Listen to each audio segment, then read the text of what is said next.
বর্ণাঢ্য আয়োজনে বিপুল সংখ্যক জনসমাগমে বাংলাদেশি সাপোর্ট সেন্টারের উদ্যোগে 13তম পিঠা মেলা গ্লোবাল ফুড ফেস্টিভ্যাল অনুষ্ঠিত হয়েছে। বিস্তারিত থাকছে লুৎফুর রহমানের রিপোর্টে।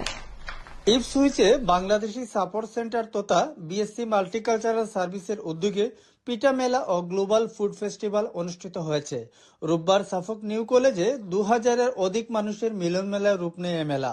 এ সময় স্থানীয় পুলিশের কমিশনার, মেয়র সহ নানা শহর থেকে নানা দেশের মানুষের মিলন মেলা বসে। আমরা বিএসসি মাল্টিকালচারাল সার্ভিসেস টিম এবং আমার ভলান্টিয়ার আমরা সবাই অনেক খুশি। আমরা কিন্তু গত 13 বছর ধরে এই অর্গানাইজ করতেছি। এই বছর আরো আমরা গত বছর আরো অনেক বড় হয়েছে। 13 বছর ধরে চলে আসে মেলায় এবারের পর্বে নানা ক্যাটাগরি ছাত্রদের সম্মাননা জানানো হয়। ছিল বিনামূল্যে স্বাস্থ্য সেবাও। দেশে ফেলে আসা স্মৃতি মনে করছেন অনেকে এই মেলায়, আবার কেউ কেউ বাচ্চাদের নিজস্ব সংস্কৃতির সাথে পরিচয় ঘটাতে নিয়ে এসেছেন মেলায়। দেশের মধ্যেও ফিল হয়েছে যে আমরা আইসি, আমরা সাপোর্ট বড় একটা সুন্দর প্রোগ্রাম হয়েছে।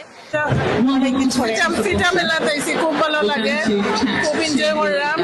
আর আমরা কালচার সম্বন্ধে জানবার লাগি নেক্সট জেনারেশনে। বাঙালি যেখানে থাকুক লালন করে বাঙালিত্ব।